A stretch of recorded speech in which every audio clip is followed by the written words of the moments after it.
Ok, ci siamo. Altro appuntamento con Comizi di Quarantena, questo progetto che va ad indagare su come stanno vivendo questo periodo di emergenza dovuta alla pandemia da virus Covid-19, quella classe di persone di età compresa tra i 20 e i 40 anni, la parte dinamica della società, costretta a fermarsi, a stare a casa proprio a causa del virus stesso. Oggi siamo a Iesi, in provincia d'Ancona, Iesi diciamo fisicamente, ma in teoria è come se fossimo a Londra con Riccardo Bernacchia. Ciao Riccardo, grazie. Buonasera, buonasera, ciao. Allora Riccardo, perché ho detto Londra? Lo spiegheremo nel corso dell'intervista. Inizierei innanzitutto parlando un po' di te, in modo da conoscerti meglio. Io ovviamente ti conosco, siamo amici, però vediamo un attimo di conoscerti meglio anche per chi vede il video. Allora, nome e cognome Riccardo Bernacchia. E quanti anni hai? Ho 32 anni E e nato a? prego, sono nato ovviamente a Iesi e vivo attualmente a Iesi. E la tua famiglia, i tuoi genitori sono a Iesi Tutti a casa, sì, tutti a Iesi. e hai un fratello, E un fratello, anche esatto, lui è a Iesi. a Iesi. Ho E, tutta la famiglia. ovviamente dopo gli studi, ma anche durante gli studi, parliamo delle tue esperienze lavorative, tu inizi a lavorare come barman, come cameriere. Una nota personale, noi ci conosciamo quando avevamo 10 anni. Però io mi ricordo molto spesso le estati passate a Senigallia, al mare, con te che lavoravi durante il giorno perché facevi la stagione estiva e poi si Esatto. usciva. Quindi già da quando è che hai avuto la prima esperienza lavorativa? Ti ricordi? Alla prima esperienza lavorativa, credo avevo 15 anni, 16 anni. Era probabilmente al Caffè Europa, attuale il bar, diciamo, principale di Iesi, dove ho lavorato anche recentemente. E inizia forse da lì o in un ristorante lungomare a Marina di Montemarciano, una località marittima. E ho fatto parecchie stagioni, 3-4 stagioni, poi ho lasciato la scuola, ho iniziato proprio a lavorare, ma in un altro settore. C'è stato questo periodo di transizione, un Sì, po' fabbrica, ricami, McDonald's e tutto quello che c'era, mobili, montare mobili, sì, sì. quello che c'era. Poi sono tornato al bar e lì probabilmente mi sono reso conto che mi piaceva veramente. Pensavo, porca, non mi pesa comunque sia andare a lavorare dietro il bar e lavorare principalmente quando gli altri fanno festa o Fanno comunque festa, nelle giusto? festività, dopo cena, e non era pesante. Quindi ho detto probabilmente è il mio lavoro e lo è diventato. Adesso posso dire di farlo in maniera professionale. Quindi diciamo hai trovato la tua strada con questo lavoro che è quello del barman. Sì, definitivamente. Poi accade che un giorno decidi di andare via dall'Italia e di trasferirti per coltivare, per migliorare questa tua passione del barman a Londra. Quando è accaduto questo? E puoi anche spiegarci come hai preso Eh, questa decisione. allora, ho lasciato l'Italia oramai 3 anni e mezzo fa. Sono voluto sempre partire, vado in Australia, vado qui, vado là, ma non sono mai partito per un motivo o per un altro. Ho deciso di partire per Londra dopo che avevo fatto, diciamo, una certa esperienza qui grazie anche al Bar Europa che ho citato prima, perché è stato l'ultimo posto lavorato e mi ha dato molta possibilità di esprimermi e di creare e comunque sperimentare il mio lavoro. Da lì sono partito e niente, ho deciso di andare nella città del cocktail e della mixology, diciamo, quindi Londra era perfetta. È stata una decisione tua? C'è qualcosa che ti ha spinto ad andare a Londra? No, è stata una decisione mia, ma la spinta probabilmente è venuta da amici, ragazza, famiglia e tutto il contorno, perché la passione è tanta, ma in una città come Iesi non hai modo di esprimerti, ecco, o comunque sia sei un pochino limitato. Bisognava che uscivo Eri dalla piccola proprio, realtà per andare. eri proprio convinto di Londra, cioè non hai pensato a altre Sì, destinazioni su Londra, è sì, stato... senza dubbio, senza dubbio, o Londra o Manhattan, ma Manhattan No, è un era... pochino lontano, ecco, Certo. ancora, no? E come è stata la tua esperienza a Londra? Come la definiresti? Mhmm, no, non credo ci sia una parola per descriverla perché servirebbero 100, non so se bastano, 100 parole, perché Londra è tutto quello che vuoi, tutto quello che puoi.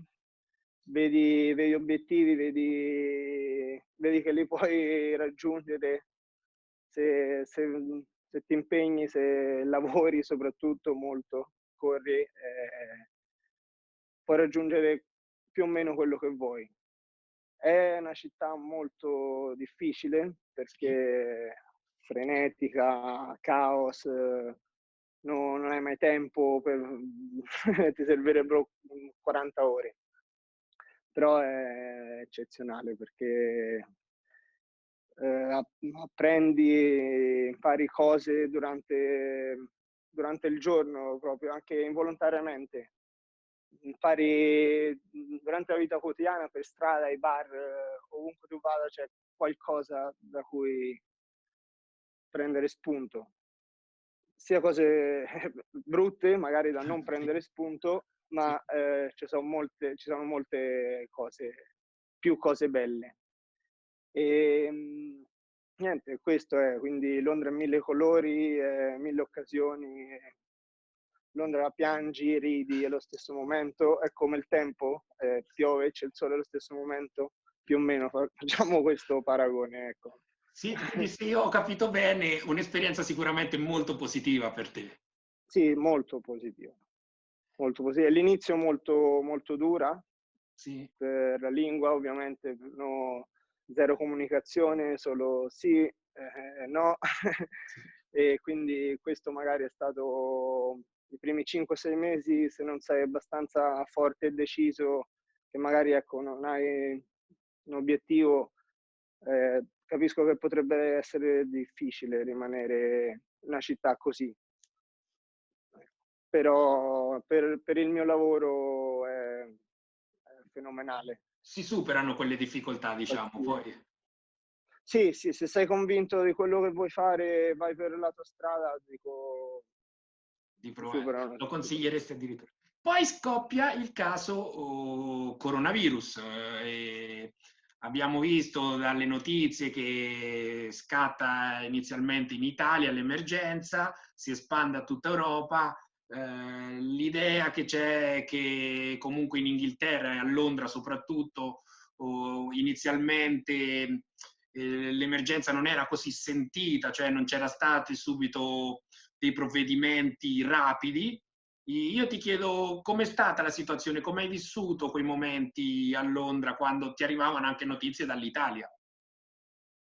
Sì, ecco appunto, per noi italiani è stata molto più dura, perché avevamo le famiglie a casa, comunque eravamo molto in contatto, con la situazione, con quello che stava accadendo, con i dati, con quello che ci dicevano i telegiornali o per informazioni personali, quello che vuoi, ma per noi l'abbiamo sentita molto di più che magari un uno straniero, diciamo, straniero nel senso, paesi dove ancora non c'era, Questo forte sentimento, questa diciamo. questo que no, questo forse sentimenti nel senso, non c'era queste difficoltà, questa crisi, questa emergenza, ecco. Quindi sentendo notizie, il panico per gli italiani era molto più alto del resto del mondo, ovviamente perché siamo stati il primo paese colpito La dopo Cina. la Cina. Quindi, prima che parlasse Boris Johnson, che facesse comunque desse ordinanze o prendesse provvedimenti, avevo già capito la situazione. All'inizio, come tutti, ovviamente, è solo una febbre alta, è solo un'influenza alta, è in Cina, quindi è in Cina, la lasciamo là, se è qua noi ce n'abbiamo poca e non fa niente. Invece stavolta ci ha preso veramente, ecco. È stato. E, E, sì. diciamo, tu mi raccontavi, anche perché noi abbiamo avuto modo di parlare, che ci sono stati dei giorni, delle settimane in cui mentre i provvedimenti a Londra erano abbastanza blandi, tu hai vissuto quei giorni con un po' di apprensione perché non capivi come mai fossero permessi certi comportamenti, mentre in Italia le cose peggioravano. Ero consapevole, i casi a Londra non erano molti, quindi è stata presa molto alla leggera o alla leggera. Non sono state prese precauzioni nel giusto tempo. Intendo, quando hai un esempio di un paese molto vicino a te, sai che questo virus corre tanto, è molto veloce, mhmm, magari prendere delle precauzioni prima, sarebbe molto meglio. Al contrario, il premier britannico avrebbe voluto creare questo herd immunity, che sarebbe un'immunità di gregge, Sì. e questo implica il contagio del 60%, almeno il 60% della popolazione, diciamo questo, in modo da creare questa immunità di gregge. Quindi non sono state fatte regole, non sono stati presi dei provvedimenti adeguati, ma Soprattutto per il tuo solo lavoro, che diciamo, tu sì, ovviamente dove lavoravi al momento eri in un ristorante comunque sì, lavoro in un ristorante e sono andato a lavorare le ultime settimane, praticamente era vuoto, diciamo, per come sei in centro a Londra era vuoto. Ehm, che dire, nel senso, quel giorno che Boris Johnson disse: "No, non chiudiamo niente, non facciamo niente", però le persone anziane sopra i 70 anni, sì. devono stare a casa e, pochi giorni dopo non frequentate più bar o ristoranti. Okay, E e da quel momento paradossalmente voi eravate aperti, comunque continuavate a stare noi aperti. sì, eravamo aperti e il rischio in realtà era grande, perché per la densità che è a Londra qualsiasi cosa, poteva essere infetta, diciamo. Sì. Non ci obbligavano mascherine e guanti, mhmm, posso, capire perché è un altro ambiente, un altro tipo un altro stile di vita, Mh. diciamo. Non è possibile. E allora in quel momento mi sono spaventato. Il momento che mi ha spaventato più di tutti è quando mi hanno cancellato il volo per le vacanze in Italia. Sì. Da quel momento ho smesso di pensare solo a una febbre alta, ho iniziato a informarmi con telegiornali, con qualsiasi mezzo a disposizione, anche prendendo numeri di dati in crescita di contagi, morti, soprattutto nel mio paese, l'Italia. E da lì ho iniziato a capire veramente che era una cosa veramente grande e era solo l'inizio. E da lì ho iniziato a pianificare, ecco, appunto, di tornare a casa dopo che erano Iniziavano a state, peggiorare le cose comunque, era questo. sì, senza misure di sicurezza. Parliamo proprio di questo. Allora, innanzitutto il ristorante dove lavoravi, come tante altre attività, ha dovuto chiudere, io penso, momentaneamente chiuso. Questo ti ricordi più o meno quando è accaduto questo? Io. Torno al 15 marzo, più o 15. meno, sì, E da lì ti inizi subito ad informare per poter rientrare in Italia. sì. E Non è rientri. stato, Sì, non è stato molto facile, diciamo, sapevamo da Farnesina, giornali, informazioni che ci sarebbero stati dei voli all'Italia che, controllando giornalmente, ogni 6 ore, diciamo, nel giorno, sì. controllando voli, e i voli non c'erano. Quindi cercare compagnie differenti, cercare rotte differenti, scali e tutto quello che serve, ecco, per viaggiare, preparare cose personali, fare valigie. Abbiamo fatto un pallet, per esempio, per portare tutte le cose che almeno io da 3 anni avevo Sì, a casa certo. lassù. È stato un trasloco vero e proprio, fatto in fretta e furia. Sì, in fretta e furia. E quando un bel giorno, non mi ricordo che ora era, escono i voli all'Italia Sì, e siamo fiondati, ecco, a prenotare, a guardare questi voli che si vedevano andar via sì. live, in diretta, finire i posti negli aerei in diretta. Quindi il primo disponibile l'abbiamo preso, il tempo di organizzare le nostre cose. Ecco, E se ricordi il giorno più o meno quando era il che sei tornato in Italia? sono tornato il 24. E mi raccontavi, sei arrivato a Roma, hai dormito a Roma? Sì, allora siamo praticamente, mhmm, ci aspettavamo controlli su controlli, ma, siamo partiti facilmente da Heathrow, Sì. l'aeroporto di Londra, mascherina, guanti, 0 distanze di sicurezza, perlomeno a Londra. Mh-mh. E siamo arrivati a Fiumicino. Ovviamente l'aereo è arrivato a mezzanotte, quindi non c'erano treni, non c'erano mezzi per tornare a casa. Abbiamo passato la notte in un hotel vicino all'aeroporto, che già avevamo chiamato per informarci di quali hotel erano aperti, come Sì. funzionava, perché ovviamente non sapevamo quello che ci aspettava una volta Giusto. in Italia, ecco. Arrivati a Roma, eravamo 2 aerei, e non ci potevo credere. Eravamo tutti ammassati a fare la fila, a aspettare che ci controllassero. E nessuno diceva niente, nessuno ci ha detto di distanziarci C'era o molta solo. confusione comunque. Sì, sì. Questo è successo solo dopo una ventina di minuti.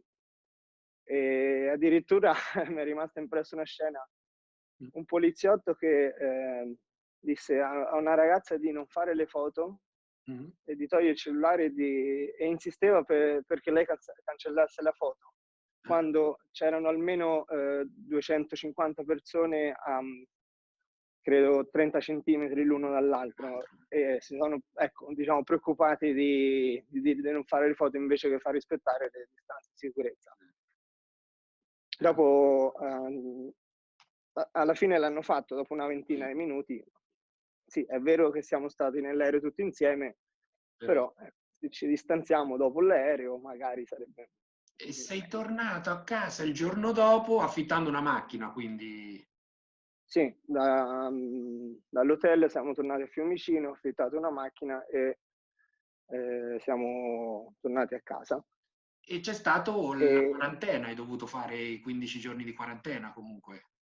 sì, sono arrivato il 25 praticamente a casa e sono stato dentro casa 15 giorni senza mettere il piede fuori casa come Come da da prassi. regolamento e come è giusto che sia. Fortunatamente anche per quello non ho esitato a tornare perché fortunatamente mi trovo adesso in una casa con molto spazio dove non sono a contatto con magari mia nonna che abita in un'altra casa, non sarei mai magari andato dentro casa dove c'è mia nonna o qualcuno che avrei potuto infettare, talvolta lo fossi.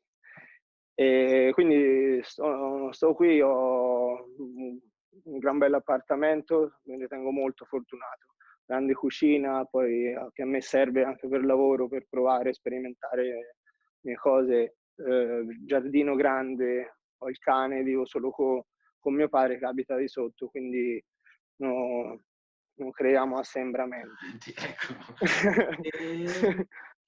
Ehm, com'è quindi la situazione in Italia, proprio partendo, visto che parlavi della tua famiglia? Innanzitutto la tua famiglia stanno tutti bene?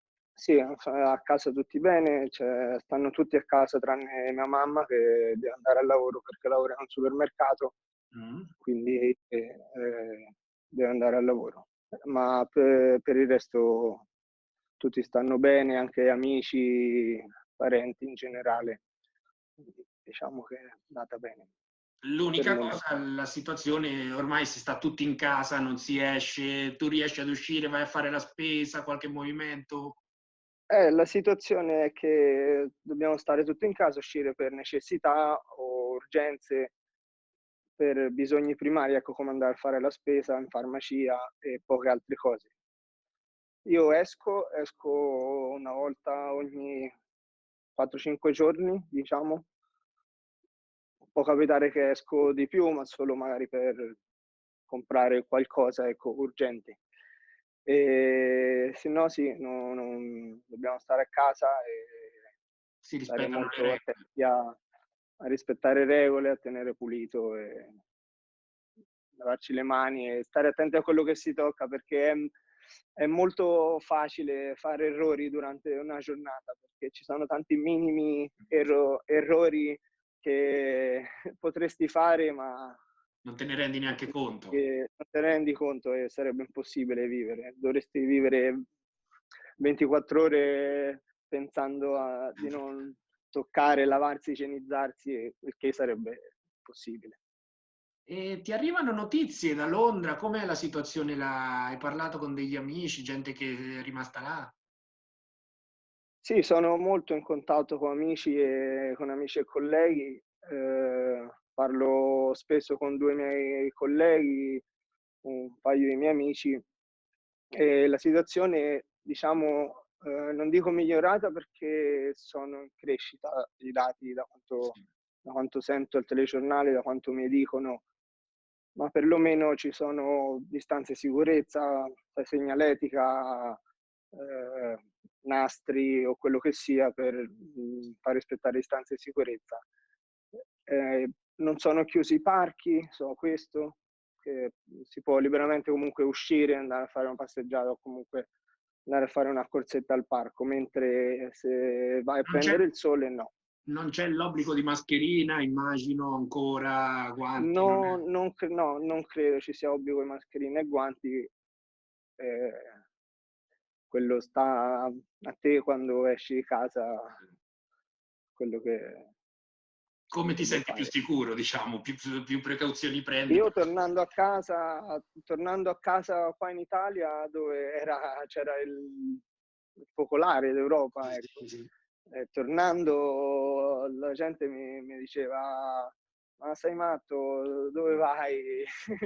Certo. Là sono così, Ho detto: "Guarda che, torno a casa perché mi sento più al sicuro, perché ci son regole, ce ne so regole appunto, regole da rispettare, sappiamo cosa fare." Ecco, la situazione è, sotto controllo. Qui al momento, quando io dovevo partire, la situazione lì era anarchia pura, diciamo. Ti volevo Quindi, chiedere, come vedi l'evoluzione di questa emergenza? Cioè, quando tutto finirà, quando miglioreranno le cose e soprattutto che preoccupazioni hai? Cioè, cosa ti spaventa di più, cosa ti preoccupa di meno? guarda, per come la vedo io, che sono sempre più o meno non pessimista, ma sul lato pessimistico. Fino a che non abbiamo un vaccino, non credo mai finirà del tutto. Non riesco a vedere una via d'uscita una via d'uscita, ecco, per questo virus, perché è incontrollabile, è incalcolabile la situazione, sono incalcolabili i contagi, sono numeri fittizi, diciamo. Mh. Non potrai mai, secondo me, sapere quante persone sono rimaste contagiate e quante non lo sono, quante ancora lo sono. E quindi non credo finirà, è incontrollabile. Per questo dico che fino al momento che non ci danno un vaccino, 0 casi non credo sia possibile, a meno che non ce lo dicono solo. Sì. Questo Quindi diciamo sei per più spaventato dal punto di vista dell'emergenza sanitaria, cioè la tua preoccupazione è che tu e i tuoi cari non si ammalino per il momento. quella sicuramente è la mia prima preoccupazione. Poi per il resto ovviamente, c'è il lato economico, ehm, che è il lato del lavoro. Comunque tutti dobbiamo pagare le nostre bollette, tutti dobbiamo comprare il cibo, ognuno serve ognuno necessita di beni. Sì, certo, ovviamente. E questo lo puoi fare soltanto con del denaro, e se non andiamo a lavorare sarà molto difficile.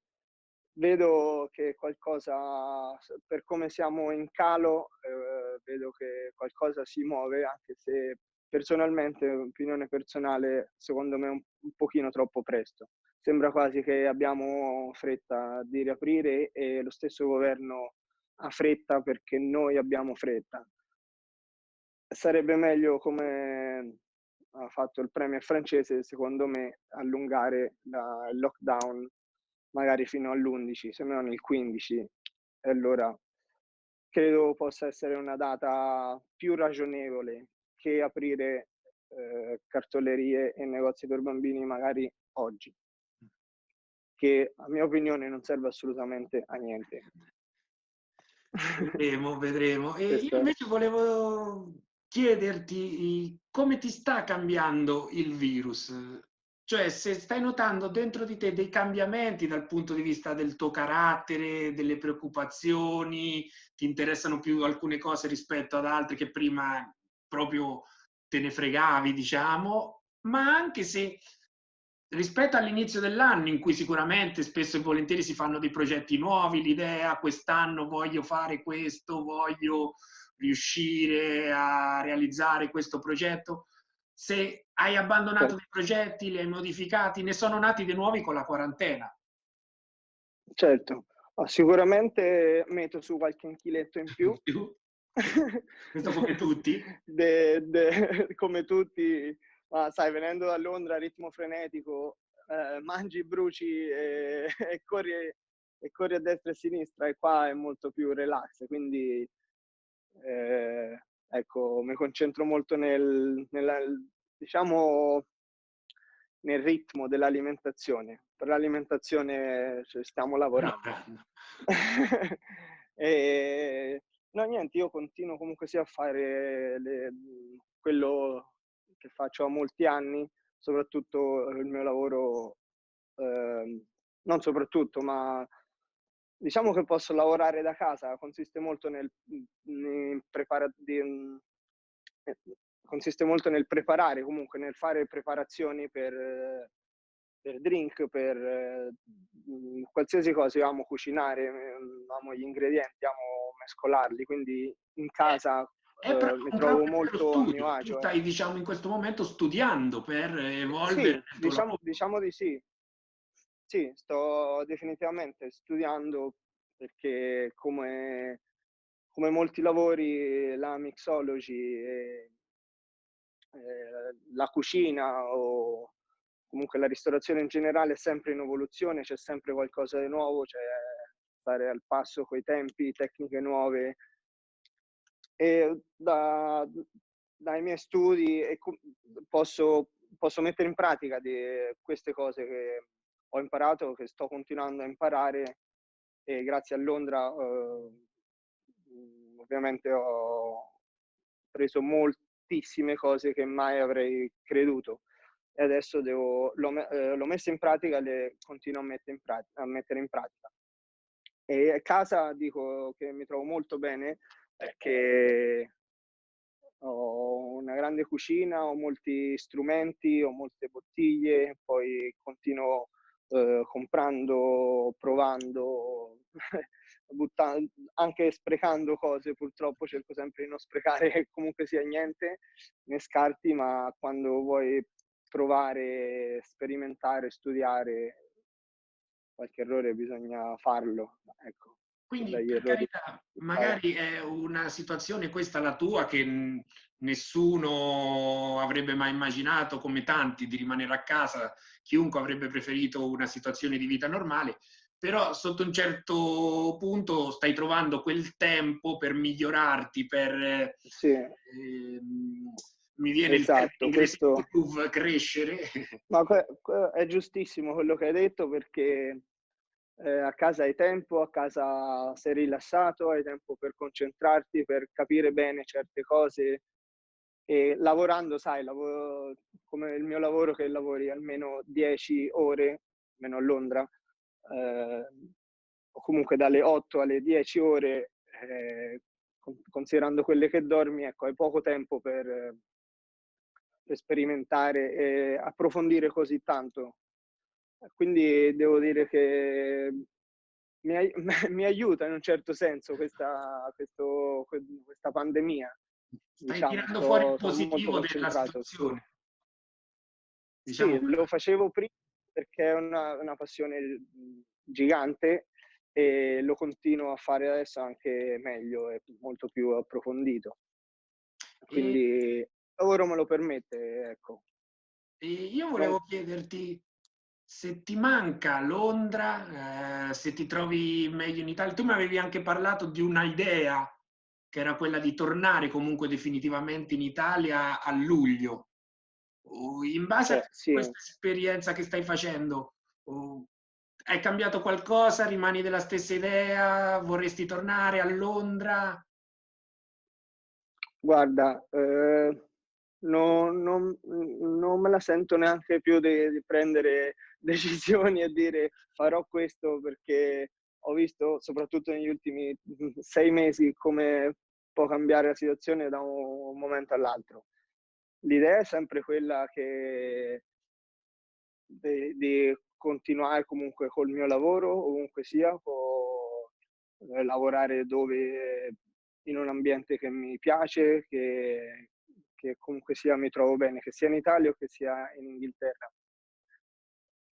Mi piacerebbe molto ritornare a Londra, e soprattutto riaprire le porte del il mio, e dico mio perché Sì, mio nostro, nel senso che questo ristorante l'abbiamo aperto noi l'8 agosto dell'anno scorso, quindi te lo senti molto tuo, e mi è dispiaciuto moltissimo lasciarlo. tra l'altro una Andrei data, scusami se lo dico, anche simbolica, proprio alla vigilia. Sì, alla vigilia del mio compleanno.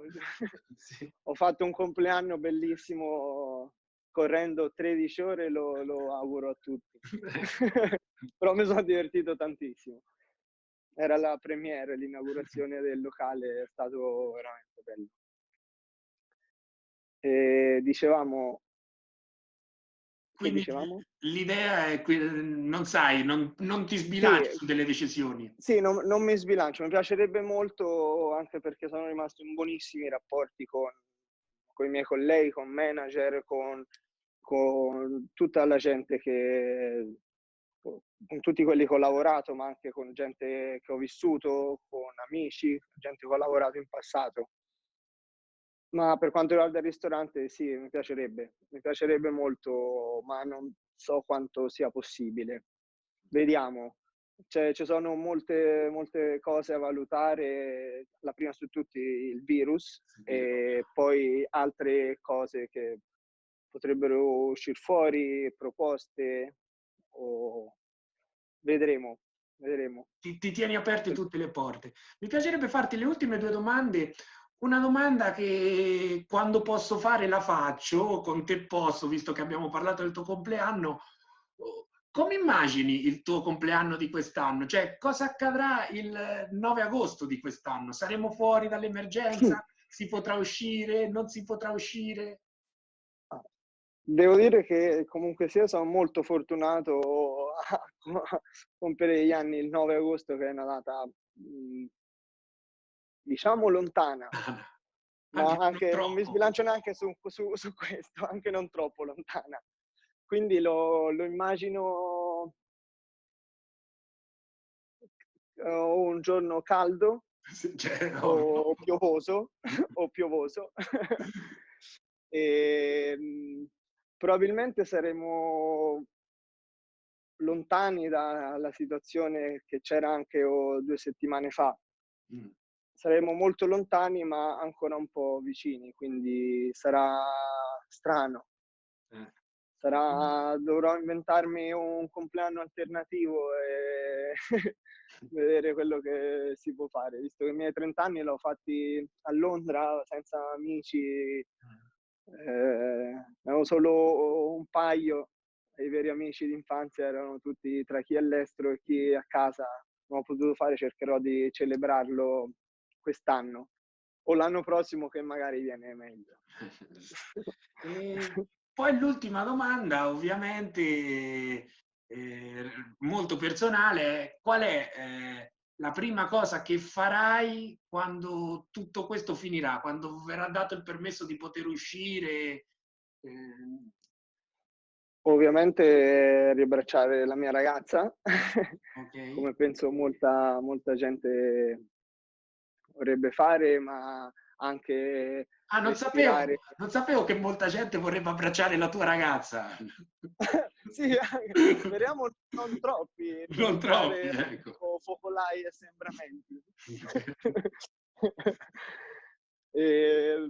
Niente, ma soprattutto anche respirare un'altra aria, vedere gente, per quanto possa essere strano, potremmo indossare mascherine e guanti, probabilmente accadrà questo. Sarà una situazione strana, ma perlomeno hai un contatto con persone, un dialogo che non sia attraverso uno schermo. Anche prendere un caffè, sempre a distanza, ma almeno prendere un caffè al bar, respirare altre situazioni, invece quella solo di casa e supermercato, che magari se ti vuoi vedere con qualcuno devi andare a fare la fila al supermercato. Ecco. Sarà Bene, strano, bene. sì. Io ti... Fortunatamente è estate, quindi cerchiamo di inventarci qualcosa. Come ho detto qua, ho un grande giardino e sarei molto contento di passare molti giorni qua, evitando rischi inutili in giro, con i miei amici ovviamente, la mia ragazza e la famiglia. Io Riccardo ti ringrazio per la tua disponibilità Grazie a e te, ti faccio un grande in bocca al lupo per il futuro. crepi il lupo, grazie a te, Michele. Ciao Buona Riccardo. giornata, Ciao, ciao. ciao ciao.